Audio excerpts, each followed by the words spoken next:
नमस्कार, आप सभी का स्वागत हेलो किसान में। मैं हूं मुकुल शर्मा। हेलो किसान कार्यक्रम में लगातार आपको हम जानकारी देते हैं, अलग अलग विषय लेकर हाजिर होते हैं। तो चलिए सबसे पहले हमारा जो आज का विषय है इसके बारे में आपको हम जानकारी दे देते हैं। आज खास तौर से आपको हम जानकारी देंगे झींगा पालन के बारे में, और जानकारी आपको मिलेगी सर्दियों में मुर्गी पालन की भी। दोनों ही महत्वपूर्ण विषय अगर देखा जाए हमारी किसानों की आमदनी से जुड़े हुए हैं, इस पर आपको पूरी हम जानकारी देंगे। इन दोनों विषय से संबंधित अगर आप अपना कोई सवाल पूछना चाहते हैं तो आप हमारे टोल फ्री नंबर पर कॉल कर सकते हैं। इसके लिए आप नंबर नोट कर लीजिए, ये नंबर है 1800-113060, साथ ही 1800-113061। इन नंबर्स पर आप हमें कॉल कर सकते हैं और आपके सवालों के जवाब देने के लिए दो बेहद ही खास मेहमान हमारे साथ आज स्टूडियो में मौजूद हैं। उनसे भी आपका हम परिचय करा देते हैं। हमारे साथ मौजूद हैं डॉक्टर प्रवीण पी, आप सहायक महानिदेशक हैं समुद्री मछली पालन, भारतीय कृषि अनुसंधान परिषद में। आपका बहुत बहुत स्वागत डॉक्टर प्रवीण पी। और साथ ही मौजूद हैं डॉक्टर हिमांशु पांडे जी, आप सहायक प्राध्यापक हैं RPS कॉलेज कानपुर उत्तर प्रदेश में। आपका भी बहुत बहुत स्वागत हमारे इस कार्यक्रम में। और जैसा हमने आज आपको बताया कि दोनों ही महत्वपूर्ण विषय हैं, झींगा पालन की बात की जाए या फिर सर्दियों का मौसम चल रहा है और ऐसे में अगर आप मुर्गी पालन करना चाहते हैं तो किन बातों का आपको ख्याल रखना होगा, इस बारे में पूरी जानकारी आपको हम देंगे। लेकिन सबसे पहले डॉक्टर प्रवीण पी, अगर हम बात करते हैं झींगा पालन की, क्या स्थिति हमारे देश में हम इसके देख सकते हैं? क्योंकि कहा यही जाता है कि जो अगर किसानों की बात करते हैं हम, कि जो अब किसान हैं, स्मार्ट फार्मिंग की हम बात करते हैं, स्मार्ट फार्मर्स हो रहे हैं, लेकिन जब मछली पालन क्षेत्र की बात की जाती है और खासतौर से उसमें भी झींगा पालन की हम बात करें, क्या स्थिति हमारे देश में आज के समय में? नमस्कार, मेरा ये कहना है कि झींगा पालन जो है बहुत महत्वपूर्ण है, क्योंकि भारत में सबसे ज़्यादा जब एक्सपोर्ट करते हैं फिशरीज प्रोडक्ट में, झींगा जो है नंबर 1 है। और एक्सपोर्ट में हमारा भारत जो नंबर 1 है और प्रोडक्शन में हमारा जो नंबर 2 है जी। मैं इसलिए बताता हूँ कि जब झींगा प्रोडक्शन आप करेंगे, फार्मर करेंगे, उसमें मुनाफा बहुत ज़्यादा है। मछली पालन को हम लोग कंपेयर करेंगे तो झींगा पालन में हमको बहुत मुनाफा मिलेगा जी। अमूमन अगर डॉक्टर प्रवीण अगर देखा जाए तो कितना मुनाफा हम मान सकते हैं? मछली पालन में भी काफ़ी मुनाफा होता है, लेकिन खासतौर से झींगा पालन की भी अगर बात की जाए, कितना मुनाफा इसमें आप देखते हैं? वो तो झींगा पालन में तो हमें तो 1-2 स्पीशीज मेनली जो हमारा भारत में हो रहा है जी। तो अभी तो मोर देन 90% जो है एक स्पीशीज जो है वो उसका नाम है वनामी जी, जो बाहर से आया हुआ है। लेकिन अगर एक फार्मर अगर मछली पालन करता है, एग्रीकल्चर करता है, लेकिन वनामी श्रिम्प करता है, 3 से 4 गुना ज़्यादा उसमें फ़ायदा रहता है उसको। तो देखिए जो आपका मुनाफा है वो कितना बढ़ सकता है, कितनी जल्दी बढ़ सकता है। और जैसा कि डॉक्टर प्रवीण ने हमें बताया कि अगर निर्यात की स्थिति की हम बात करें, पहले पायदान पर हमें, लेकिन झींगा उत्पादन की अगर बात की जाए तो दूसरे पायदान पर, और कोशिश हमें करनी होगी यहाँ भी पहले पायदान पर काबिज हम हो सकें। और इसी के लिए झींगा पालन जो है उसमें और जागरूकता हमें नजर आ रही है। लेकिन ये करना कैसे होगा, इसके बारे में आपको और विस्तार से हम जानकारी देंगे। पहले आइए नजर डाल लेते हैं इस खास रिपोर्ट पर।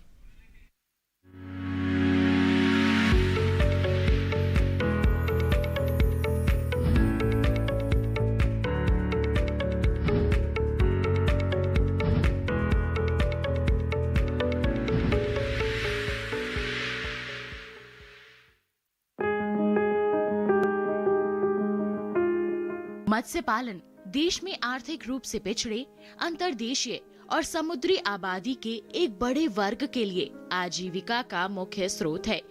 भारत में कई प्रकार की मछलियों को पाला जाता है, लेकिन स्वाद और पौष्टिकता की दृष्टि से झींगा मछली अपना विशेष महत्व रखती है।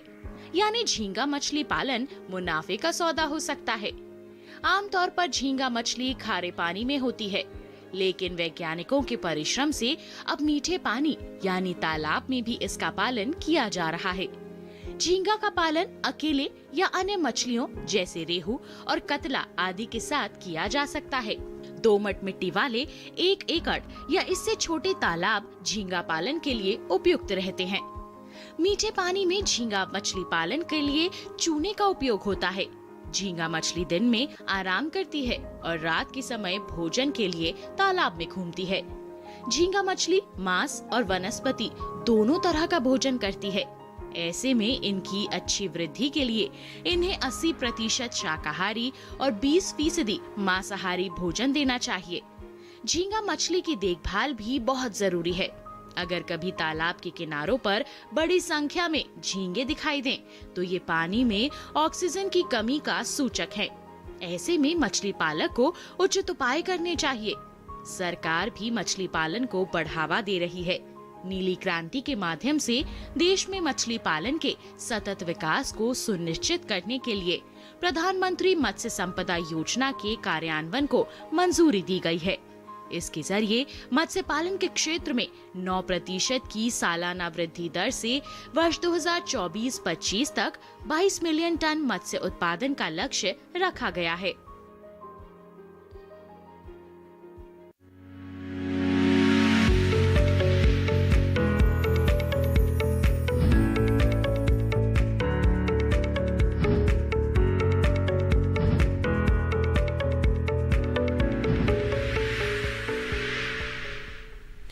तो जाना आपने क्या स्थिति है झींगा पालन की जब हम बात करते हैं, और जैसा कि रिपोर्ट में भी आपने देखा, जो हमारे विशेषज्ञ उन्होंने भी बताया कि ना सिर्फ खारे पानी में बल्कि मीठे पानी में भी ये संभव हो चला है।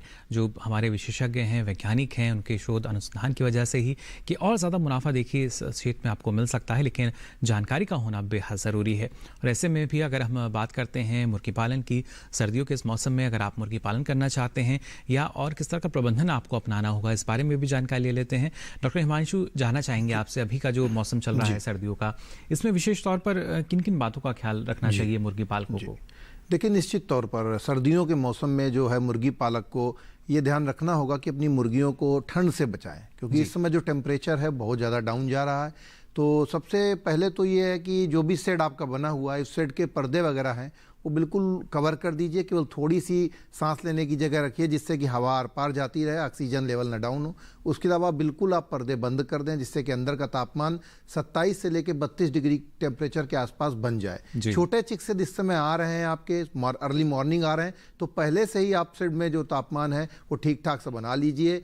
और नीचे जो है उनका लीटर लकड़ी के बुरादे को यूज़ करिए जिससे कि उसमें गर्मी रहे, और उसके बाद फिर पेपर वगैरह बिछाकर तब चिक्स को उसमें उतारिए। और उतारने के तत्पश्चात उनको तुरंत कोई न कोई एनर्जी वाला फीड आपको देना है, क्योंकि चिक्स बाहर से आ रहे हैं। तो तुरंत आप एनर्जी वाला कोई गुड़ का पानी का घोल या कोई आपका शक्कर का पानी का घोल, कुछ भी एनर्जी के लिए दे सकते हैं। उसके बाद उनको तुरंत मक्के का जो आहार आता है वो हमको देना चाहिए। और खास बात यह है कि अंदर का जो तापमान है वो हमको पूरी तरह से मेंटेन रखना है। टेम्परेचर थोड़ा भी डिस्टर्ब होता है तो फिर वहां पर दिक्कत चालू हो जाती है। और साफ सफाई का विशेष ख्याल रखें।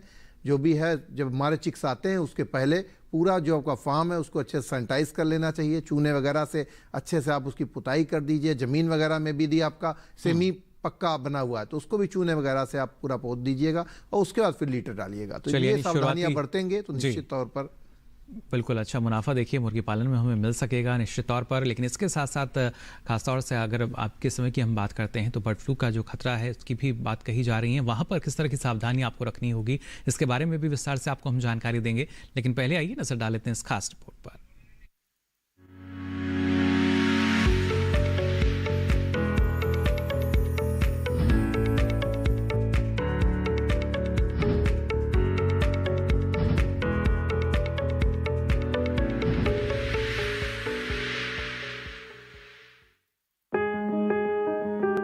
मुर्गी पालन एक मुनाफे का व्यवसाय है और देश में बड़ी संख्या में लोग मुर्गी पालन के काम में लगे हैं।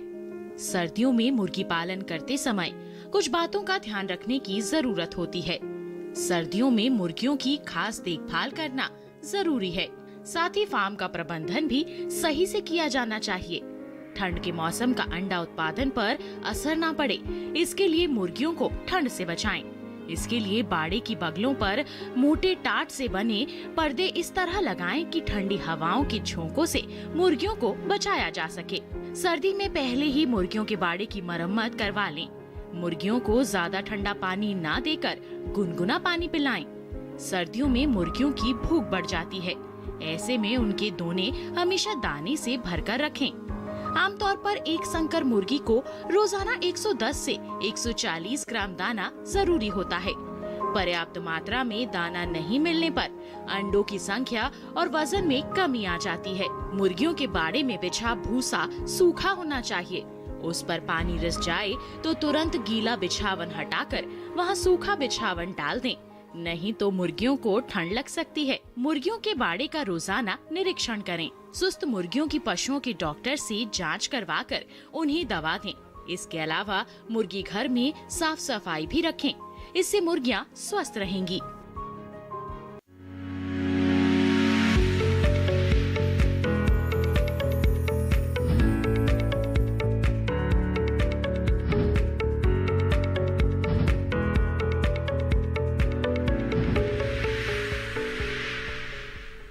तो जाना आपने किन किन बातों का ख्याल आपको रखना होगा या किस तरह की सावधानी आपको इस मौसम में अपनानी होगी अगर आप मुर्गी पालन क्षेत्र से जुड़े हुए हैं तो। साथ ही यहाँ डॉक्टर प्रवीण आपसे हम जानना चाहेंगे, क्योंकि जब झींगा पालन की हम बात करते हैं, जैसा आपने बताया कि मुख्य रूप से खारे पानी की हम बात करते हैं, समुद्री क्षेत्र की हम बात करते हैं, लेकिन इसके साथ साथ अब अगर देखा जाए जो हमारे तालाब में झींगा पालन हो रहा है, क्या इन दोनों के लिए अलग अलग प्रजातियाँ हमारे पास हैं? आप सही बताया जी। जैसे वो वीडियो में भी दिखाया था, जो झींगा जो है अलग अलग स्पीशीज़ का होता है। कोई कोई मीठा पानी में होता है, कोई कोई जो है खारा पानी में होता है, कोई कोई बीच में जो ब्रैकिश वाटर बताते हैं हम वहाँ भी होता है। और जो मीठा पानी का जो स्पीशीज़ है वो तो बताते हैं मैक्रोब्रैकियम रोसेनबर्ग।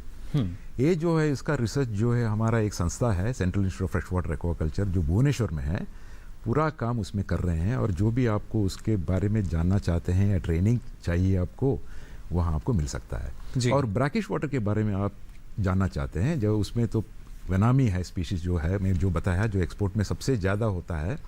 और वो central institute of brackish water aquaculture जो चेन्नई में है, वहाँ वो लोग काम कर रहे हैं और काफ़ी संशोधन किए हैं। और जो भी ट्रेनिंग आपको चाहिए वहाँ मिल सकता है। और मेरीन सेक्टर में जो आपको चाहिए, जो पीनियस मोनोडॉन है स्पीशीज, मेन स्पीशीज है, और वो जो है central marine fisheries research institute जो कोचिन में है। तो 3 संस्थाएं हैं, अलग अलग जो निशी है, तो फ्रेश वाटर का है या ब्रैकिश वाटर का है और मेरीन का है। तीनों अलग अलग स्पीशीज है और आपका ट्रेनिंग या जो भी इंफॉर्मेशन है वहाँ आपसे मिल सकता है। बिल्कुल डॉक्टर प्रवीण, लेकिन जो प्रशिक्षण की हम बात करें, जैसा ट्रेनिंग का आपने जिक्र किया, कितना ज़रूरी है कि प्रशिक्षण लेने के बाद ही जो किसान हैं हमारे इस क्षेत्र में आगे बढ़ें? नहीं, वो बहुत ज़रूरी है, क्योंकि ज़्यादातर क्या होता है, काफ़ी किसानों यूट्यूब में या फेसबुक में अलग अलग माध्यम से अलग अलग माध्यम देख के वो लोग शुरू कर देते हैं, लेकिन ट्रेनिंग बिना आप करेंगे तो 100% फेलियर हो सकता है। इसलिए सबसे अच्छा है ट्रेनिंग लेना है, ताकि आप सस्टेनेबल वे या ठीक तरह से उसको पालन कर सकते हैं और उसका ज़्यादा से ज़्यादा बेनिफिट आप ले सकते हैं। जी, तो ट्रेनिंग बहुत ज़रूरी है। वैसे मैं बोला है, अभी कोविड के वजह से जो है 1 साल से ट्रेनिंग का इश्यूज रहे हैं, लेकिन अभी सब संस्था हैं ऑनलाइन ट्रेनिंग कर रहे हैं और ऑनलाइन वीडियो, छोटे वीडियोस भी दिखा रहे हैं, तो वो भी फायदा है, कर सकते हैं। बिल्कुल। इस बीच हमारे साथ एक दर्शक जुड़ चुके हैं महाराष्ट्र से। बहुत बहुत स्वागत आपका हेलो किसान में। क्या जानना चाह रहे हैं? बिलास दिल मुझे जी हमारे साथ जुड़े हैं। बिलास जी, आवाज मिल पा रही है आपको?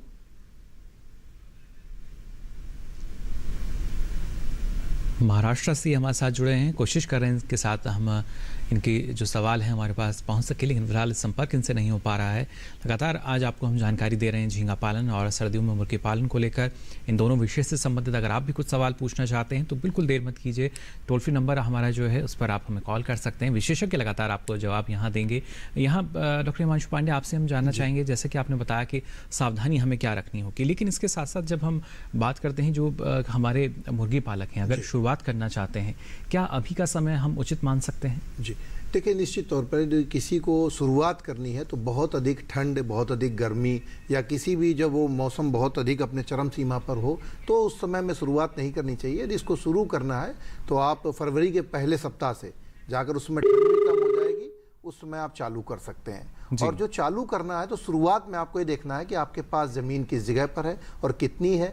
मुझे लगता है यदि कमर्शियल लेवल पर किसी भी मुर्गी पालक को मुर्गी पालन चालू करना है तो कम से कम 1000 मुर्गियों से आप मांसल मुर्गी पालन या अंडे का मुर्गी पालन चालू कर सकते हैं। इसके लिए जो मांसल मुर्गी पालन है, यदि कोई आप शेड रेंट पर लेते हैं तो आपको 1 लाख रुपए की आवश्यकता होती है, और यदि अंडे का मुर्गी पालन 1000 मुर्गियों के साथ कर रहे हैं तो आपको 2 से 2.5 लाख रुपए की आवश्यकता, क्योंकि 4 से 5 महीने तक अंडा आता नहीं, 5 महीने के पश्चात ही आता है, तो 2.5 लाख रुपए की आवश्यकता होती है। इसमें गवर्नमेंट की तरफ से सब्सिडी वगैरह भी है। पर उसके पहले कोई भी व्यक्ति जो मुर्गी पालन करना चाहता है प्रशिक्षण इसके लिए हर कृषि विज्ञान केंद्र पर, कृषि विश्वविद्यालयों में, और जो सेंट्रल एग्रीकल्चर आपका सेंट्रल एवियन रिसर्च इंस्टीट्यूट है, केंद्रीय पक्षी अनुसंधान संस्थान बरेली में, वहां पर भी इसकी 15-15 दिन की ट्रेनिंगें होती हैं। वहां पर प्रशिक्षण लेकर फिर हम यदि मुर्गी पालन चालू करते हैं तो आपका मुर्गी पालन अच्छा रहेगा। इसके लिए बेहतर समय जो है वो फरवरी का प्रथम सप्ताह जो होगा, वहां से आप मुर्गी पालन चालू कर सकते हैं। जी बिल्कुल। और इस बीच एक और दर्शक हमारे साथ जुड़े हैं, कोशिश करते हैं इनके साथ बातचीत करने की। हम बहुत बहुत स्वागत आपका हेलो किसान में, क्या जानना चाह रहे हैं सर? इसमें जो ट्रेनिंग दी जाती है मुर्गी पालन और झींगा पालन के लिए, आप जानना चाह रहे हैं कि प्रशिक्षण आप कहां से ले सकते हैं?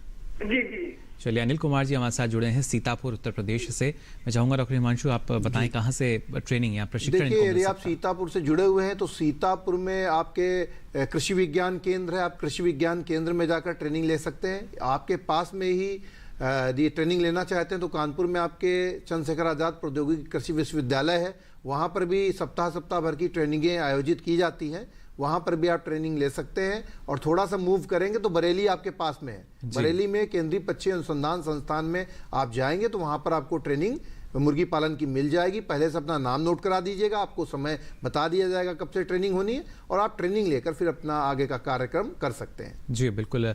साथ ही डॉक्टर प्रवीण, आपसे भी हम जानना चाहेंगे, ट्रेनिंग की अगर बात की जाए, प्रशिक्षण की बात की जाए, तो हमने देखा कोरोना कालखंड में भी एक ऑनलाइन प्रणाली के तहत जो ट्रेनिंग्स हैं, प्रशिक्षण हैं, वो लगातार दिए गए। अभी भी हम मान सकते हैं उसी दिशा में लगातार जो जानकारी का प्रवाह है वो हो रहा है? सही है, जैसे आपने बताया कोविड के वजह से जो है अभी पूरा ऑनलाइन ही ट्रेनिंग हो रहा है, क्योंकि सोशल डिस्टेंसिंग और ट्रैवलिंग की वजह से सब रिस्ट्रिक्टेड है। जी, हो सकता है अभी ये मार्च के बाद जब वैक्सीनेशन सब ठीक हो जाएगा तो प्रशिक्षण लाइव में हो जाएगा, मतलब फिजिकल हो सकता है जी। लेकिन ऑनलाइन भी बहुत अच्छा मॉड्यूल्स किए हैं, क्योंकि ये तो जो प्रिपरेशन किए हैं, छोटे छोटे वीडियोस है जो प्रैक्टिकली आपको दिखाएंगे, और जो उसका एक्सपर्ट्स है वो लोग हमेशा आपके साथ जुड़ा रहेंगे। और वो जो है, मैं ये भी बताना चाहता हूँ, काफ़ी मोबाइल ऐप्स भी निकाला हुआ है इसके वजह से, क्योंकि ये जो डायरेक्टली आप नहीं आ सकते हैं तो मोबाइल ऐप से आप उसको डाउनलोड करके जो भी आपको चाहिए, डाउट है, ये भी सब है, सब आप देख सकते हैं उसमें बहुत बिल्कुल सारी जानकारी यानी वहाँ मिल सकती है। सही है जी। चलिए, जैसे ये साहब ने बताया, कृषि विज्ञान केंद्र में भी है, फिशरीज का भी है, उसमें भी वहाँ आपको ट्रेनिंग ले सकते हैं। जी। चलिए, इस बीच हमारे साथ एक और दर्शक जुड़ चुके हैं फोन लाइन पर। नवीन कुमार जी, बहुत बहुत स्वागत आपका हेलो किसान में, क्या जानना चाह रहे हैं? हेलो नवीन जी, आवाज मिल पा रही है आपको? हेलो, आवाज नहीं आ रहा सर? जी, आपको हम सुन पा रहे हैं, सवाल पूछ सकते हैं आप। अभी बोल रहे हैं क्या, ये मुर्गी हमको ट्रेनिंग लेना है मुर्गी फार्म का, भागलपुर हम जी प्रशिक्षण के लिए मुर्गी फार्म खोलना चाहते हैं, तो ट्रेनिंग कहाँ पर ले? भागलपुर में है। मैं चलिए, भागलपुर बिहार से जुड़े हैं, कहाँ से प्रशिक्षण लें? ललन कुमार जी, देखिए, भागलपुर में आप जुड़े हुए हैं तो आपके आसपास जो भी कृषि विज्ञान केंद्र है वहां पर जाकर आप ट्रेनिंग ले सकते हैं, क्योंकि आप बिहार से जुड़े हुए हैं तो बिहार में मुर्गी पालन से संबंधित बहुत ज़्यादा ट्रेनिंगें होती हैं। आत्मा के अंदर प्रोजेक्ट हैं बहुत सारे, उनमें भी ट्रेनिंगें मुर्गी पालन की आयोजित की जाती हैं। तो आप पता करके अपने आसपास का जो भी आपका पशु विभाग हो वहाँ भी आप संपर्क कर सकते हैं, क्योंकि स्टेट गवर्नमेंट आपके यहाँ काफ़ी जागरूक है पशुपालन और मुर्गी पालन की ट्रेनिंग देने के लिए। तो आप वहाँ से संपर्क स्थापित करके ट्रेनिंग ले सकते हैं। जी बिल्कुल। और ना सिर्फ राज्य सरकार, केंद्र सरकार की तरफ से भी लगातार कोशिशें की जा रही हैं, और खासतौर से मछली पालन क्षेत्र को अगर हम देखें डॉक्टर प्रवीण, तो प्रधानमंत्री मत्स्य संपदा योजना जिसका जो क्रियान्वयन है शुरू भी हो चुका है, और उसके तहत कितना फ़ायदा अगर हमारा जो किसान है झींगा पालन से जुड़ना चाहता है तो वहाँ मिल सकता है। इस बारे में आपसे मैं आगे जानकारी लूँगा, लेकिन फिलहाल हम यहाँ रुकने एक छोटे से ब्रेक के लिए। आप बने रहिए दूरदर्शन किसान पर।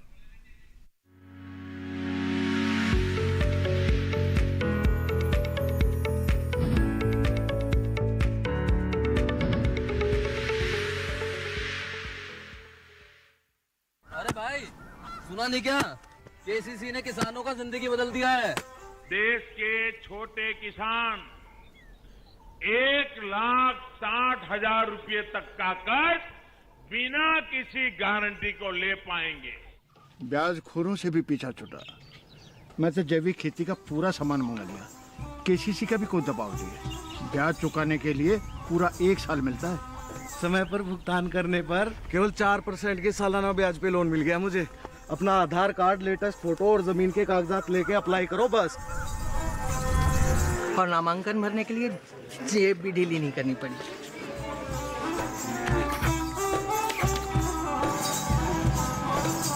चाचा, उधार चुकाने के 24 घंटे के बाद उतने ही पैसे वापस निकाल सकते हैं। केसीसी ने किसानों की जिंदगी वाकई बदल दी है। तो आप भी किसान क्रेडिट कार्ड अपनाएं और सहजता से ऋण पाएं।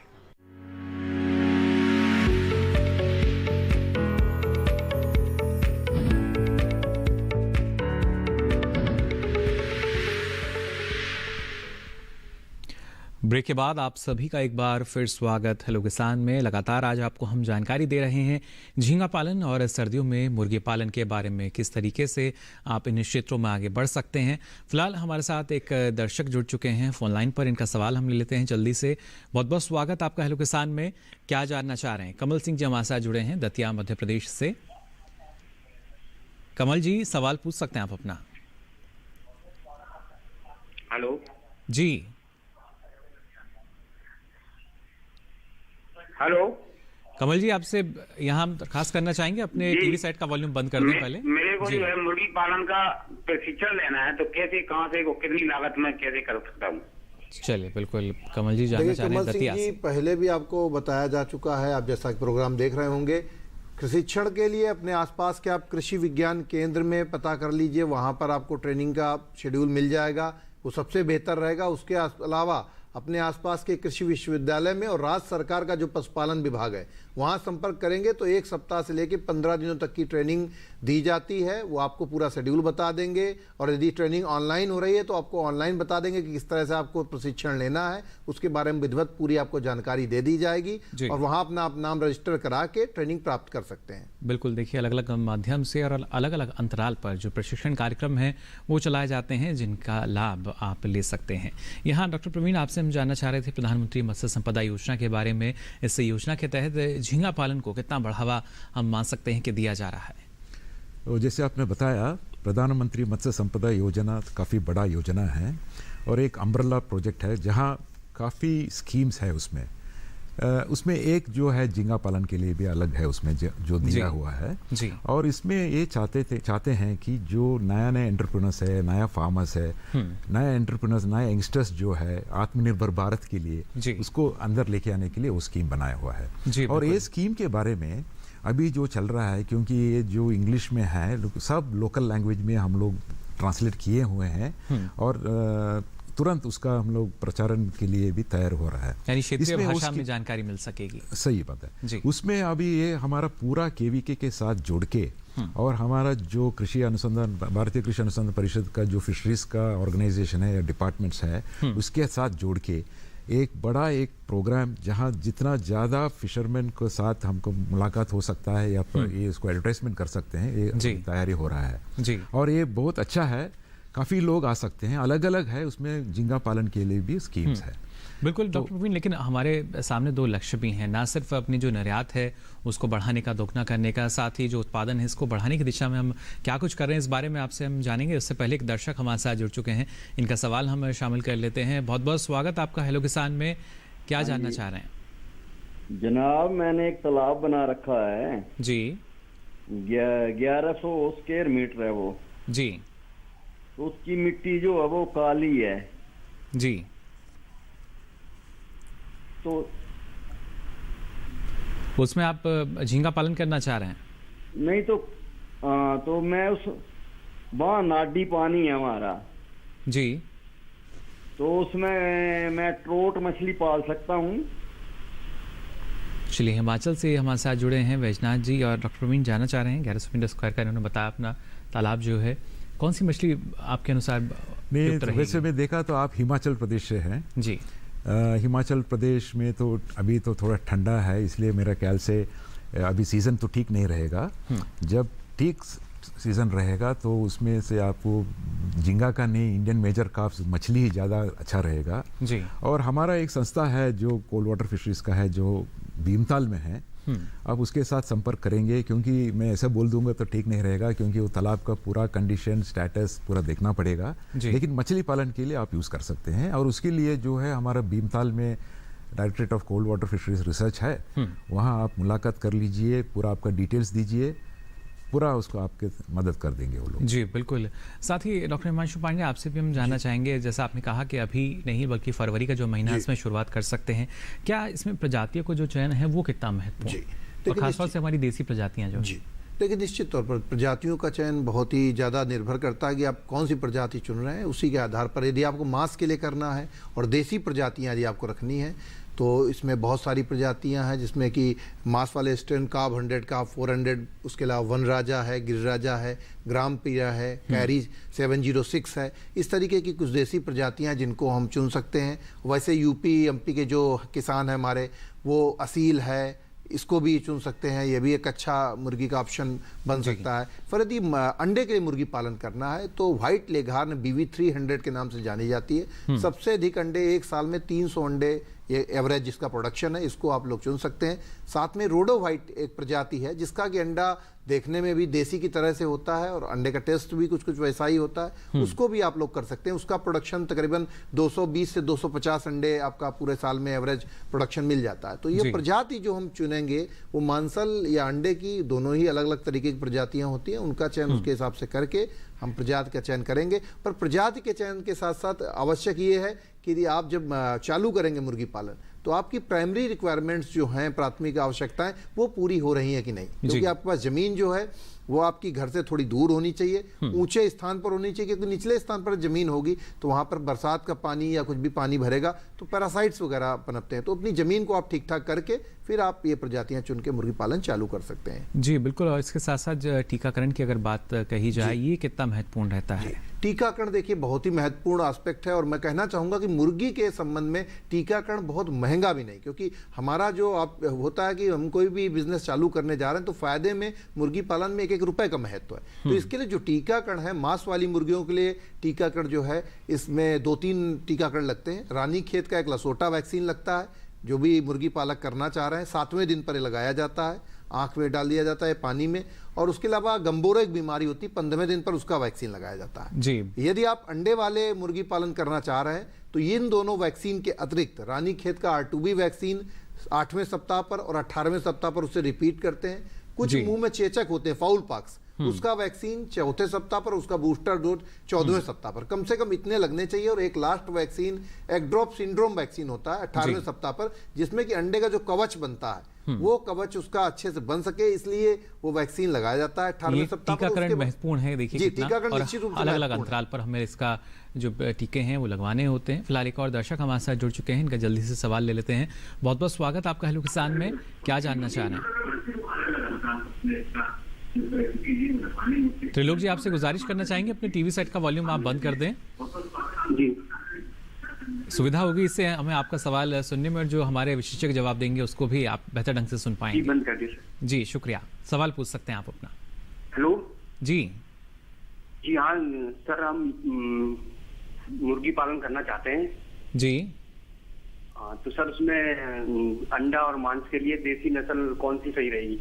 जी चलिए, उधम सिंह नगर से जुड़े हैं। बड़ा अच्छा प्रश्न है आपका। अंडे और मांस के लिए देसी नस्ल की जहाँ तक बात आ रही, तो देसी के भी मुकुल जी ने भी पूछा था, तो मैं बताऊंगा मांस के लिए यदि आप जाना चाहते हैं तो आप ग्राम प्रिया है, असील है, वनराजा है, इनके साथ जा सकते हैं। और अंडे वाली आपको यदि करनी है तो आप रोडो व्हाइट भी एक देसी नस्ल है हमारी, साथ में आप वनराजा गिरिराजा को भी करते हैं, तो मांस के साथ साथ ये अंडे भी आपको देंगे। पहले इनसे अंडे ले सकते हैं, बाद में इनका मांस में प्रयोग कर सकते हैं। इन प्रजातियों का चयन करेंगे तो निश्चित तौर पर आपका मुर्गी पालन देसी के रूप में अच्छा साबित हो सकता है। जी बिल्कुल। साथ ही डॉक्टर प्रवीण, आपसे भी हम जानना चाहेंगे, जब हमारे जो किसान है अगर झींगा पालन क्षेत्र में जुड़ते हैं और इसकी शुरुआत करते हैं, कितने अंतराल पर हम मान सकते हैं कि जो आमदनी का एक जरिया है या मुनाफा है उनको मिलना शुरू हो जाता है? नॉर्मली जो झींगा पालन जब चालू करते हैं ना, इसमें 2-3 विषय का बहुत ध्यान रखना चाहिए। जी। एक तो जो उसका सीड बताते हैं, सीड तो अच्छा क्वालिटी का होना चाहिए, नंबर 1। नंबर 2 जो है उसका फीड जो है, जो उसको खिलाते हैं, इसमें सबसे ज़्यादा खर्च होता है, और ज़्यादातर जो फीड है सब बाहर से इंपोर्ट करके लेके आते हैं। जी। लेकिन अभी हमारा संस्था जो है, जो अल्टरनेट फीड्स किए हैं, जो सस्ता भी है और अच्छा क्वालिटी का भी है। तो फीड और सीड ये दोनों बहुत इंपॉर्टेंट फैक्टर है एक झींगा पालन के लिए। दूसरा तो जैसे पहले जो बताया था वाटर क्वालिटी, तो एकदम जहाँ जिंदा रखना चाहिए तो पानी तो अच्छा साफ रहना चाहिए, तो उसको पोल्यूशन नहीं होना चाहिए और ज़्यादा मतलब कंट्रोल्ड मतलब सस्टेनेबल वे से करना चाहिए। तभी ये सब करके तो बेस्ट मैनेजमेंट प्रैक्टिसेस जो है वो आप पालन करेंगे तो आपका अच्छा रहेगा। नॉर्मली जो है 6 महीने के अंदर, जो 4 या 6 महीने के अंदर डिपेंडिंग ऑन स्पीशीज हो जाता है और इतना अच्छा मुनाफा मिलता है, क्योंकि कंपेयर टू जो मछली है झींगा का जो कॉस्ट है बहुत महंगा है। मतलब मार्केट में आप जाइए ना 300-400 रुपये है पर केजी। एक मछली जो है रोहू कटला मृगाल जो है करीब 100-150 तक आता है, मतलब इतना डिफरेंस होता है। और जैसे इसके एक्सपोर्ट वैल्यू भी ज़्यादा है, 100% एक्सपोर्ट होता है। अभी तो 90% जो झींगा एक्सपोर्ट होता है जो वनामी है, तो उतना हमको फ़ायदा है।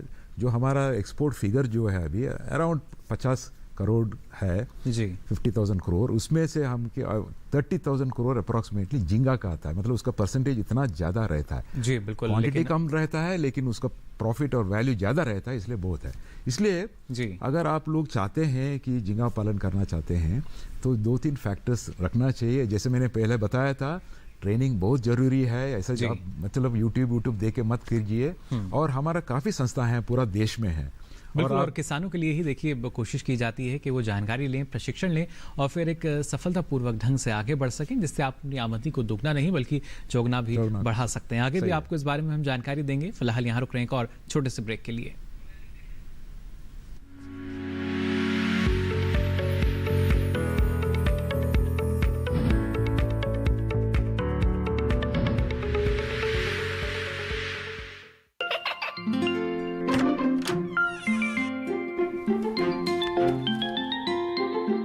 ये क्या हो रहा है? काशवी, इतने कम मार्क्स? काशू बेटा पढ़ा करो, पढ़ोगी नहीं तो आगे कैसे बढ़ोगी? मम्मा मैं भी तो आपसे यही कहना चाहती हूँ, पढ़ा करो। आप पढ़ोगे नहीं तो आगे कैसे बढ़ोगे? मतलब? वो देखो, सिर्फ बैक पर छपा ऑर्गेनिक नहीं, ऑर्गेनिक का निशान पहचानिए। पीजीएस ऑर्गेनिक का ये लोगो उन किसानों की पहचान है जो आज भी परंपरागत विधि से रसायन मुक्त खेती कर आपके लिए शुद्ध फसल उपजा रहे हैं। अब समझे मम्मा, अगर मैं प्योर ऑर्गेनिक फूड नहीं खाऊंगी तो अच्छे मार्क्स कहाँ से लाऊंगी? अच्छा बच्चों, जैविक खेती की इस मुहिम को आगे बढ़ाइए, शुद्ध ऑर्गेनिक अपनाइए।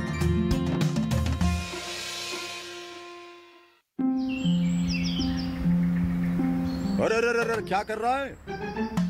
इधर इधर इधर, हम बोल रहे हैं तेरे बीजू का। पुतला बोल रहा है? हाँ, पक्षियों से तो हम खेत को बचा लेते हैं, पर इन घातक रसायनों से कैसे बचाएं? मतलब? देख बेटा, तू जो ये अंधाधुंध रसायन मिलाता है ना, मिट्टी की सेहत बिगड़ने लगी है। और जब माटी ही कमजोर पड़ जाएगी तो उपज कैसे सेहतमंद होगी? अरे पहले ऐसा नहीं था। पूछना अपने बड़े बुजुर्गों से, कैसे फसल लहलहाती थी, शुद्धता झलकती थी। हाँ, माटी भी तंदुरुस्त और लोग भी। अब पहली वाली बात कहाँ? पर अब तो सब यही डाले हैं। सब नहीं, आज भी लाखों जागरूक किसान परंपरागत विधि से फसल उगा रहे हैं। खर्चा कम और उपज की कीमत भी बेहतर पा रहे हैं। ठीक है भाई, मैं भी आज से जैविक खेती शुरू करूंगा। माटी से प्रेम की परंपरा है परंपरागत खेती।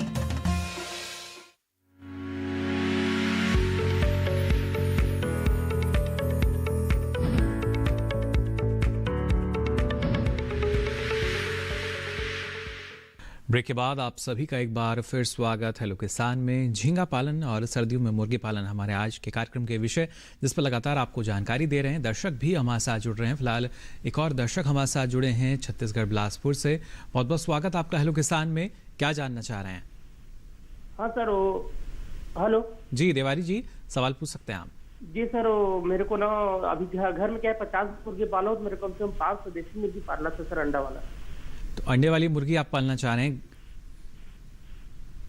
देवारी लाल जी हमारे साथ जुड़े हैं बिलासपुर से और जानना चाह रहे हैं कि अंडे के लिए, मांस के लिए उन्होंने मुर्गी पाली थी, लेकिन अंडे उत्पादन के लिए भी अब वो पालना चाह रहे हैं। देखिए, निश्चित तौर पर अंडे उत्पादन के लिए जैसा मैंने बताया था, आप कमर्शियल लेवल पर जाते हैं तो आप कम से कम तो 500 मुर्गी पालें ही। और व्हाइट लेघार्न एक प्रजाति है जो कि वर्ष में 300 अंडे तक देती है, उसके साथ आप मुर्गी पालन के लिए जा सकते हैं। उसके अलावा आपकी मैंने बताई मिनोरिका एक प्रजाति है, अंडे के लिए अच्छी प्रजाति है, 280 अंडे के आसपास देती है। और मैंने चर्चा करी आपकी रोडो व्हाइट की, तो रोडो व्हाइट के साथ भी आप जाके अपना अंडे वाला मुर्गी पालन चालू कर सकते हैं। बस आप ख्याल ये रखिए कि आपने जो भी मांस मुर्गी पालन चालू किया था उसी तरह से ही आपको अंडे वाला मुर्गी पालन चालू करना होता है। यदि आप केस सिस्टम पे जाते हैं तो थोड़ा सा महंगा पड़ता है, तो आप डीप लीटर सिस्टम में ही यदि मुर्गी पालन अंडे करेंगे तो बेहतर आपके लिए रहेगा यदि आप छोटे स्केल पर कर रहे हैं। जी बिल्कुल। और हाल ही के दिनों में डॉक्टर हिमांशु अगर देखा जाए बर्ड फ्लू की भी जो समस्या हमने देखी, क्या वहाँ पर कितनी सजगता की आवश्यकता है एक मुर्गी पालक को? जी निश्चित तौर पर देखिए, जहाँ तक बर्ड फ्लू की जो चर्चा चल रही है इसके लिए हमारे जो भी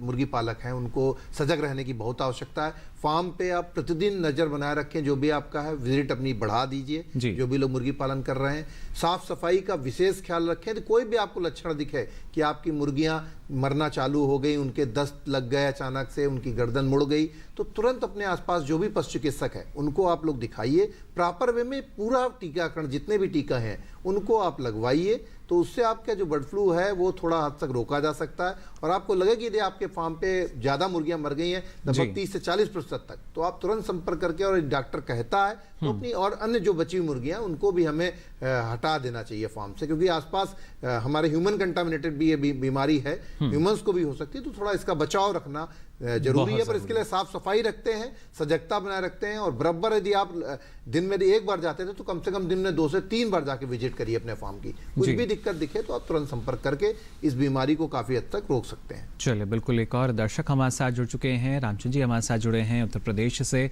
बहुत बहुत स्वागत आपका। क्या जानना चाह रहे हैं? सर ये जानना चाह रहा हूँ जी कि मैं एक किसान हूँ सर, मत्स्य पालन करता हूँ जी, और उसमें सर जो मैं मछली मतलब कतला डाला हुआ हूँ वो 6 इंच की है, उसमें जो उनके पंख हैं उस पंख में सब लाल लाल मतलब दाग आ गए हैं। जी, पंख पर आपको निशान नजर आ रहे हैं? निवारण हम मतलब जानना चाह रहे हैं। आप जानना चाह रहे हैं कि किस कारण की वजह से जो पंख पर उस तरह के निशान आ रहे हैं? हाँ हाँ। चलिए बिल्कुल, इस बारे में कुछ जानकारी आप देना चाहेंगे? ठीक है रामचंद्र जी, आप उत्तर प्रदेश से हैं। वो जो भी आप पालन करते हैं ना, मछली हो या झींगा हो, उसमें रोग तो आएगा ही अगर पानी का ठीक नहीं है या उसमें आप ठीक से मतलब मैनेजमेंट किए नहीं है, हो सकता है जी। लेकिन मैं अभी तुरंत मतलब मैं देखे बिना मतलब बोल नहीं सकता हूँ। लेकिन आप जो बता रहे हैं हो सकता है वो कुछ फंगल इन्फेक्शन हो सकता है जी। लेकिन जब तक मैं देखूंगा नहीं तो मैं बता नहीं सकता। लेकिन फिर भी आप उत्तर प्रदेश में है तो हमारा संस्थाएं वहाँ भी है, नहीं तो कृषि विज्ञान केंद्र में आप जाके थोड़ा तपास कर लीजिए तो आपको पता मन। डॉक्टर हिमांशु, आप इस बारे में कुछ जानकारी साझा करना चाहेंगे? जी निश्चित तौर पर देखो, मुझे लग रहा है कि जो आपने बताया कि लाल निशान इस तरीके के स्पॉट्स आ रहे हैं, अपना एक बार जो पानी वगैरह है, क्योंकि पानी एक अहम, डॉक्टर साहब जैसा बता रहे हैं, पानी अहम रोल अदा करता है। पानी आप पूरा चेंज करके फिर से पानी का उसमें सर्कुलेशन जब करेंगे तो उससे आपका हो सकता है इसमें कुछ काफ़ी हद तक रोकथाम हो जाए। तो आप पानी का थोड़ा सा इसमें देख लीजिए, पानी जो है उसको हटा के दूसरा पानी उसमें अरेंज करिए, क्योंकि इस तरीके की समस्याएं यूपी के आसपास जो भी मछली फार्म हैं उनमें इस तरीके की आती हैं कि कई बार जो है उसमें रंग बाल हटके रंग चेंज होने लगते हैं, तो उसमें पानी का एक अहम रोल होता है। जी बिल्कुल। और खासतौर से डॉक्टर प्रवीण, अगर देखा जाए जैसा आपने शुरुआत में बताया कि खारे पानी की हम बात करें या मीठे पानी की हम बात करते हैं, तो कितना चुनौतीपूर्ण हम मान सकते हैं उन मछली पालकों के लिए जो खासतौर से मीठे पानी में झींगा पालन कर रहे हैं? क्या वहाँ भी उतना मुनाफा उनको मिल सकता है? मिल सकता है, लेकिन मैंने पहले तो बताया था अलग अलग स्पीशीज होता है। जो मीठा पानी में जो स्पीशीज है वो खारा पानी में नहीं होगा। तो मीठा पानी के लिए जो स्पीशीज है मैक्रोब्राचियम रोसेनबर्ग है, काफ़ी बड़ा भी है और वो मुनाफा भी है, ऐसा नहीं है। लेकिन एक्सपोर्ट आप देखेंगे, अगर एक्सपोर्ट देखेंगे तो ज़्यादातर खारा पानी का या वनामी एक्सपोर्ट ज़्यादातर होता है। मैंने जैसे बताया 90% ऑफ द एक्सपोर्ट वही होता है। लेकिन फिर भी जहाँ खारा पानी नहीं है और जो मीठा पानी है तो वहाँ तो आप मीठा पानी का झींगा ही पाल कर सकते हैं, और वहाँ मैक्रोब्राचियम रोसेनबर्ग। इसमें मैं एक बताना चाहता हूँ, हमारा जो संस्था है central institute of fresh water aquaculture, काफ़ी काम उसमें किया है जी। और उसमें जेनेटिकली इम्प्रूव करने के लिए मतलब वो जनरेशन करके स्टडी कर रहे हैं, जाके आपका उसका वेट बढ़ा सकते हैं। और वो पूरा आपको जानकारी central institute of fresh water aquaculture से मिलेगा और उसमें मैं फिर भी बता रहा हूँ, उसमें ट्रेनिंग आप लेंगे और उसका सीड, अच्छा क्वालिटी सीड भी वो दे रहे हैं, क्योंकि वो सीड बहुत महत्वपूर्ण है जी। आप अच्छा सीड लेंगे तो आपका अच्छा फायदा रहेगा। बिल्कुल, देखिए बेहतर लाभ जो है आपको मिल सकेगा। फिलहाल एक और दर्शक हमारे साथ जुड़ चुके हैं, बहुत बहुत स्वागत आपका हेलो किसान में। क्या जानना चाह रहे हैं? हेलो जी, सवाल पूछ सकते हैं प्रमोद जी आप। सर, जो बर्ड फ्लू जो है वो इंसान को होता है, वैसे बकरियों को, अन्य पशुओं को होता है कि ये जानना था। आप जानना चाह रहे हैं कि जो मुर्गी हैं उनसे जो दूसरे पशु हैं उनमें भी क्या संभावना ये फैल सकता है? बीड़ महाराष्ट्र से जी, देखिए आपने बिल्कुल अच्छा प्रश्न पूछा। मैं बताना चाहूँगा कि बर्ड फ्लू जो होता है खासतौर पर मुर्गियों में होता है। जब मुर्गियों से ह्यूमन कंटामिनेटेड होता है, पेट एनिमल्स को यदि आप छोड़ दें तो जो हमारे दूसरे डेयरी एनिमल्स वगैरह हैं उनमें इसका थोड़ा बहुत संक्रमण की संभावना रहती है। वैसे इस तरीके के केसेस 1-2% ही देखे गए हैं। दूसरे पशुओं को यदि आपके पास में ही मुर्गी पालन 100, 200, 300 मीटर की दूरी पर है, क्योंकि कुछ लोग जो इंटीग्रेटेड फार्मिंग करते हैं वो आसपास डेयरी पालन, मुर्गी पालन कई चीज़ें कर लेते हैं, तो इन लोगों को सावधान रहने की ज़रूरत होती है। थोड़ा मुर्गियों को दूरी बना लें। अपने जो पशु हैं, मुर्गी तो हटाई नहीं जा सकती, तो अपने पशुओं को थोड़ा दूरी पर जाकर बांध लें। वैसे ज़्यादा संभावना नहीं है कि केवल ह्यूमन्स में संभावना होती है कि पोल्ट्री से ह्यूमंस में बीमारी आ सकती है। फिर भी सावधानी आप बरतने के लिए अपने जो पशु हैं या दूसरे पक्षी उनको दूसरी जगह पर बांध दीजिए। दूसरा पक्षी होगा, चाहे तोता हो चाहे कौवा हो, उनमें बर्ड फ्लू फैल सकता है। पर यदि हमारे डेयरी एनिमल्स है तो उनमें संभावना कम है। फिर भी सुरक्षात्मक दृष्टिकोण से थोड़ा उनकी दूरी बढ़ा दीजिए इंटीग्रेटेड फार्मिंग सिस्टम से, यदि आप मुर्गी पालन और डेयरी पालन कर रहे हैं। जी बिल्कुल, और उसी के लिए ही ना सिर्फ प्रमुख 6 राज्य जहां पर इस तरह की जो संभावनाएं जताई गई थी, और केंद्र सरकार द्वारा भी स्पेशल सेल जो हैं वो बनाए गए हैं जहां पर जो मुर्गी पालक हैं अपनी समस्याओं का निवारण उनको मिल सकता है। जानकारी आपको तुरंत देनी होगी अगर इस तरह के लक्षण आपको दिखाई देते हैं अपने मुर्गी फार्म में। साथ ही यहाँ डॉक्टर हिमांशु अगर देखा जाए, क्योंकि टीकाकरण काफ़ी महत्वपूर्ण है, फिर चाहे हम बर्ड फ्लू की बात करते हैं या हम चाहते हैं जो उत्पादन है हमारा वो लगातार अच्छा बना रहे, लेकिन किस तरीके से अभी का जो समय चल रहा है इसमें कौन सा टीका जो है वो अहम माना जाता है? जी देखिए, मैं इसमें बताना चाहूँगा, ठंडक का मौसम चल रहा है तो इस समय हमारे जो कोराइजा बीमारी होती है, खासकर जुकाम हो जाता है, खांसी लगती है, तो कोराइजा का जो वैक्सीन होता है 3-4 सप्ताह पर, वो हमारे ठंडक के मौसम में पक्के तौर पर अंडे वाली मुर्गियों को लगता है, वो पक्के तौर पर लगवाना चाहिए। और रानीखेत जो बीमारी है, क्योंकि हमारी जो बर्ड फ्लू बीमारी है, बर्ड फ्लू बीमारी रानीखेत से ही जनित है, लक्षण जो है ज़्यादातर वही हैं, तो हमारे मांसल पक्षियों को और अंडे वाले पक्षियों को इसका वैक्सीन लगना बहुत जरूरी है। वो वैक्सीन लगता है तो फिर ये वैक्सीन इस बीमारी की आने की संभावनाएं कम हो जाती हैं। और सफाई एक फैक्टर ऐसा है कि यदि आप साफ सफाई पूरी मेंटेन रखेंगे और वैक्सीनेशन की चेन जो है, क्योंकि जो वैक्सीन आ रहा है उसकी कोल्ड चेन मेंटेन होनी चाहिए। कोल्ड चेन मेंटेन नहीं है तो वैक्सीन वो पानी की तरह से होता है। तो वैक्सीन की कोल्ड चेन मेंटेन करके आप लगाते हैं तो आप काफी हद तक अपने फार्म को बीमारी से रोक के फायदा भी आप अच्छे से अच्छा ले सकते हैं। और हमारे जो दर्शक हैं काफ़ी जागरूक, लगातार हमें कॉल्स आ रही हैं। एक और दर्शक हमारे साथ जुड़े हैं मंदसौर मध्य प्रदेश से, बहुत बहुत स्वागत आपका हेलो किसान में। क्या जानना चाह रहे हैं? हेलो जी, सवाल आप पूछ सकते हैं लाल जी। हाँ सर, मैं ये जानना चाहता हूँ कि जैसे ये अभी बर्ड फ्लू चल रहा है तो चिकन और अंडे कहाँ तक सही रहेगा? हाँ देखिए, निश्चित तौर पर देखिए आपका अच्छा प्रश्न है। चिकन अंडे की खाने की जहाँ तक बात है, जहाँ तक मेरा एक सोच है कि इस समय थोड़ा सा आप अवॉइड करें। जो अंडा है, जो हमारी गवर्नमेंट कह रही है, सरकारें उस तरफ ध्यान दें। फिर भी यदि आप लेते हैं तो अंडा आप ले सकते हैं, उसको बॉइल्ड कर लेंगे, या चिकन बहुत ही यदि आप खाने के लिए इंटरेस्टेड हैं तो यदि हाई टेम्परेचर पर जाके आप बॉइल्ड करते हैं, मेरी जो एक सलाह है, तो फिर उतना इफेक्ट उसका रहता नहीं है। पर आपको ये देखना है कि उस फार्म पे उस तरीके की दिक्कतें ना रही, उस बाजार में जो माल आ रहा है वो किस जगह से आ रहा है, वहाँ कहीं बर्ड फ्लू तो नहीं फैला हुआ है, ये चीज़ें आपको देख लेनी। तो उसके साथ आप उसको यदि हाई टेम्परेचर पर बॉइल्ड कर देंगे तो आप फिर अंडा और मांस ले सकते हैं। जी बिल्कुल, तो देखिए सावधानी आपको बरतनी होगी, सजग आपको और ज़्यादा रहना होगा, तभी इस क्षेत्र में ना सिर्फ आपकी जो आमदनी है वो बढ़ भी सकेगी, बल्कि जैसा कि जो दर्शक हमारे साथ जुड़ रहे हैं, ना सिर्फ उत्पादन के लिए बल्कि उपभोग के लिए भी आप उनका इस्तेमाल कर सकेंगे। फिलहाल हम यहाँ रुक रहे हैं एक और छोटे से ब्रेक के लिए। आप बने रहिए दूरदर्शन किसान पर।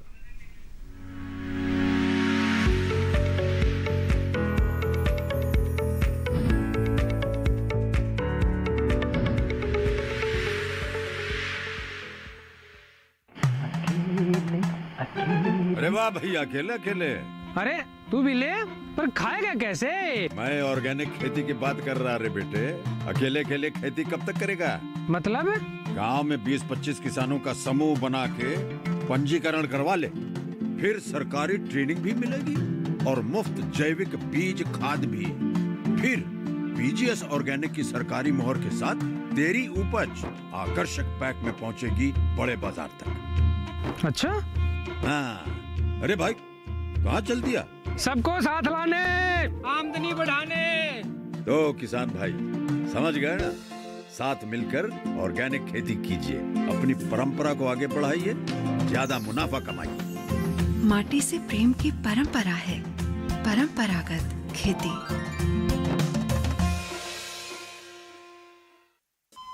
अरे सुन तो। मुझे क्या सुनाना चाहते हो? जो सुनाओ मेरी सौतन को। किसको? अरे वही तुम्हारा मोबाइल फोन जिससे सुबह शाम दिन रात चिपके रहते थे और कहते थे किसान कॉल सेंटर से बातें हो रही हैं। अच्छा ये बात है। हाँ, क्यों? क्या हुआ? अब बात नहीं होती क्या? अब तो झट से बात हो जाती है। ऐसा क्या? हाँ, अब तो ज्यादा लाइनें और खास तकनीक के कारण खेती के माहिरों से तुरंत बात हो जाती है। और अगर कभी लाइन व्यस्त हो तो अपनी समस्या फोन पर रिकॉर्ड करा दो, वहाँ से फोन आ जाता है और समस्या की हल का मैसेज भी आ जाता है। ये देखो आ गया। अरे वाह, इसका मतलब इंतजार की घड़ी अब खत्म। हाँ। तभी मैं सोचूं कि आजकल मुझ पर इतना प्यार क्यों आ रहा है। कृषि संबंधी समस्याओं का अपनी भाषा में तुरंत हल पाने के लिए पूरे भारत में किसी भी फोन से हेल्पलाइन नंबर पर संपर्क करें। किसानों का दोस्त किसान कॉल सेंटर।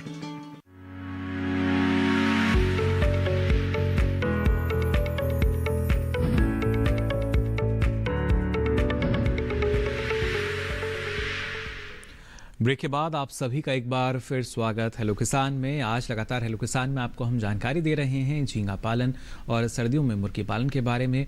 इन दोनों ही क्षेत्रों में कई तरह के सवाल जो हैं वो आपके सामने आते होंगे, आपके जहन में रहते होंगे और उन्हीं के जवाब हमारे विशेषज्ञ आज स्टूडियो से आपको यहाँ दे रहे हैं। कई दर्शक हमारे साथ जुड़े हैं अलग अलग राज्यों से और ये ज़रूरी कि आपके पास जानकारी पूरी हो तभी आप इन क्षेत्रों में आगे बढ़ें। यहाँ डॉक्टर प्रवीण आपसे मैं जानना चाहेंगे, झींगा पालन की भी हम बात करते हैं लेकिन हमारे साथ जो दर्शक जुड़ रहे हैं उनका पहले सवाल हम लेते हैं। दर्शक जुड़ चुके हैं, बहुत बहुत स्वागत आपका हेलो किसान में। क्या जानना चाह रहे हैं? विदिशा मध्य प्रदेश से जुड़े हैं उमेद जी। हेलो जी, सवाल पूछ सकते हैं आप। सर ये पूछ रहा था मैं कि इसमें 1 बीघा अपन तालाब बनवाना चाह रहे हैं जी। सर इसमें 1 बीघा हम तालाब बनवाना चाह रहे हैं, तो उसमें मछली पालन के लिए क्या करना पड़ेगा? चलिए, 1 बीघा ज़मीन इनके पास है, उसमें तालाब बनवाना चाह रहे हैं। क्या कुछ इनको करना होगा और कितनी इनको, अगर हम बात करते हैं आर्थिक मदद की, वो सरकार द्वारा मिल सकती है? डॉक्टर साहब, जैसे आपने बोला कि एक तालाब आप बनवाना चाहते हैं, जैसे प्रोग्राम में शुरुआत में भी हम लोग बात किए थे कि प्रधानमंत्री मत्स्य संपदा योजना है जो बड़ा स्कीम है, काफ़ी प्रोग्राम्स है उसमें तालाब के लिए भी है। आप अगर चाहते हैं तो ज़रूर वहाँ का स्टेट डिपार्टमेंट से मुलाकात होना चाहिए, क्योंकि स्कीम क्या है, उसको सब्सिडी क्या मिलेगा और उसके बाद जो साइंटिफिक एक्सपर्टाइज देखना पड़ेगा कि ये तालाब ठीक है, उसको खोदना पड़ेगा, उसको ट्रीटमेंट करना पड़ेगा, मतलब प्रिपरेशन, पॉन्ड प्रिपरेशन करके फिर कौन सा स्पीशीज आपको अच्छा रहेगा सब देख के कर सकते हैं। इसके लिए स्टार्ट करने के लिए आपको स्कीम्स में जो बताया प्रधानमंत्री मत्स्य संपदा योजना में काफ़ी स्कीम्स है, तो आप डिपार्टमेंट ऑफ फिशरीज से मुलाकात करना पड़ेगा जी, तब आपको उसको जानकारी मिल सकता है।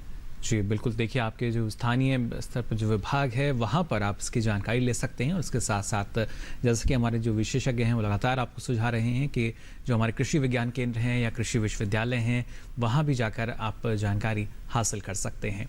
यहाँ डॉक्टर हिमांशु आपसे हम समझना चाहेंगे, जिस तरीके से आपने बताया कि ना सिर्फ जो एक उचित प्रबंधन की बात हम करते हैं वो काफ़ी आवश्यक हो जाता है, लेकिन जो दर्शक हैं हमारे लगातार जानने के लिए आतुर हैं, अलग अलग सवालों को लेकर एक और दर्शक जुड़ चुके हैं, उनका सवाल हम ले लेते हैं। बहुत बहुत स्वागत आपका हेलो किसान में। क्या जानना चाह रहे हैं? अब्दुल जी। हेलो जी, अब्दुल जी सवाल पूछ सकते हैं आप। सर जी, मेरे को पोल्ट्री फार्मिंग जानकारी के बारे में पूछना है, पोल्ट्री फार्मिंग कैसे कर सकते हैं? चलिए, आप करना चाह रहे हैं पोल्ट्री फार्मिंग? देखिए अब्दुल जी, निश्चित तौर पर देखिए मैंने बहुत सारी चीज़ें आप बताई। मैं ये बताऊंगा कि जो भी अपना आप सेट बनाएंगे, लंबाई अपने सेट की आप कितनी भी रख लीजिए, ऊंचे स्थान पे बनाएंगे, पर चौड़ाई 30 फुट से अधिक कभी नहीं रखिएगा। 30 फुट से अधिक चौड़ाई आप रखेंगे अब्दुल जी तो हवा आर पार नहीं जा पाएगी और हमारी मुर्गियों को दिक्कत आ सकती है। तो लंबाई चाहे आप 60, 70, 80, 100 फुट कितना भी रख लें, चौड़ाई 30 फुट से अधिक न रखें। और जो होता है इसका कंस्ट्रक्शन 1 फुट 1.5 फुट के बाद आप जाली से कंस्ट्रक्शन दे सकते हैं। ठंडक के मौसम में चालू करना है तो फरवरी के प्रथम सप्ताह में आप चालू कर दीजिए। किसी भी हैचरी से आप देख लीजिए, जब ये चालू करते तो हमको ये भी देखना होता है कि चिक्स का रेट क्या चल रहा है, क्योंकि चिक्स यदि आपको सस्ता मिलेगा तभी आप अच्छा भाव अर्जित कर सकते हैं। तो महंगा चिक्स मिल रहा है तो थोड़ा हम 10-15 दिन और वेट कर लें। जब हमको चिक्स का रेट 10-12 रुपए के आसपास मिले तो उस समय पे आप जल्दी आप चालू कर दीजिएगा, तो आपको निश्चित तौर पर मुनाफा होगा। और इसके लिए आप आसपास के किसी भी केंद्र में जाकर ट्रेनिंग जरूर ले लीजिएगा, क्योंकि प्रशिक्षण जरूरी है। इसमें जानकारी मिल जाएगी कितना फीड खिलाना है, क्या क्या वैक्सीन लगाने, ये वो सारी जानकारी आपको लेना जरूरी है। तो ट्रेनिंग लेकर फिर आप अपना व्यवसाय चालू कर सकते हैं। बिल्कुल। और देखिए, मुनाफे को हमें बढ़ाना है, अपनी लागत को नहीं। लागत को कैसे कम कर सकते हैं, इसके लिए ज़रूरी है कि उचित प्रबंधन आप अपनाएं। डॉक्टर प्रवीण पी, आपसे हम जानना चाह रहे थे, जब हम झींगा की बात करते हैं, निर्यात आपने बताया कि बड़े पैमाने पर होता है, 90 से ज़्यादा प्रतिशत इसका हमारे सामने है, लेकिन उसके लिए क्या कुछ किन मानकों का हमें ख्याल रखना चाहिए, जो पैरामीटर्स की अगर हम बात करते हैं निर्यात की स्थिति के लिए? निर्यात के लिए तो जब एक्सपोर्ट होता है, आपको पता है क्वालिटी स्टैंडर्ड्स तो मेंटेन करना चाहिए। वो तो कुछ स्टैंडर्ड्स है कि निर्यात कहाँ जाता है, मेनली यूरोपियन यूनियन में जाता है, यूएस में जाता है, जापान में जाता है, मतलब वहाँ का सब स्ट्रिंजेंट स्टैंडर्ड्स है।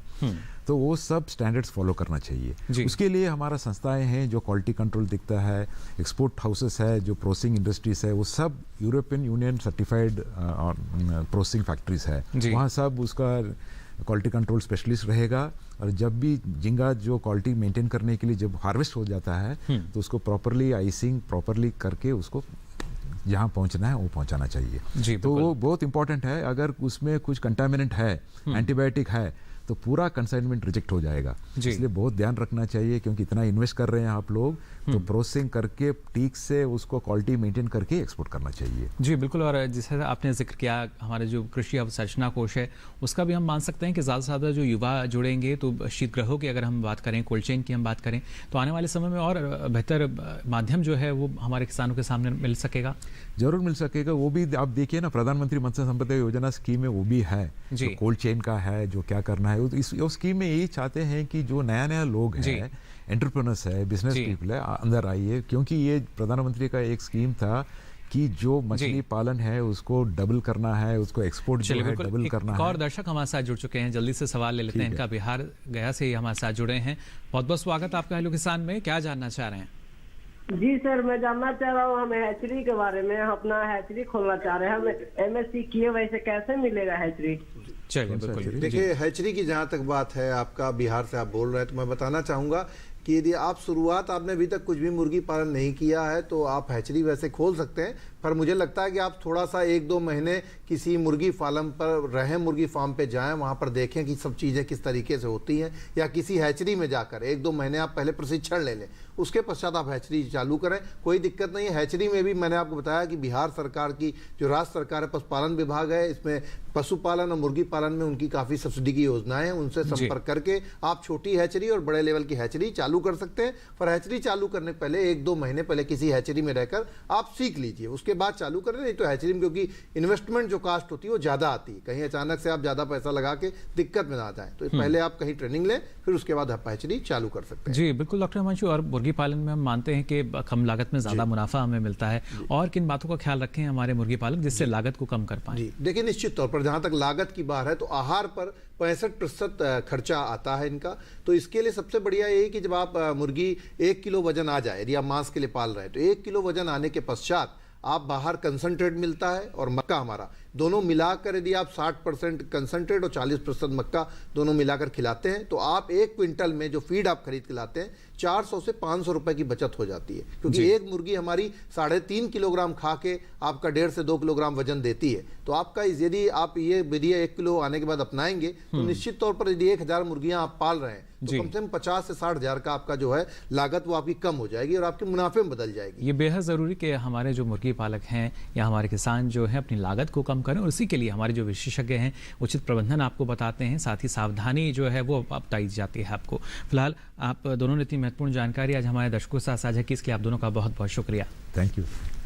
अब चलिए आपको हमारा जो कल का विषय रहेगा उसके बारे में भी जानकारी हम दे देते हैं। कल खासतौर से बात करेंगे सरसों की फसल में कौन कौन से समसामयिक कार्य आप कर सकते हैं, और साथ ही बात होगी सर्दियों में फूलों की संरक्षित खेती की।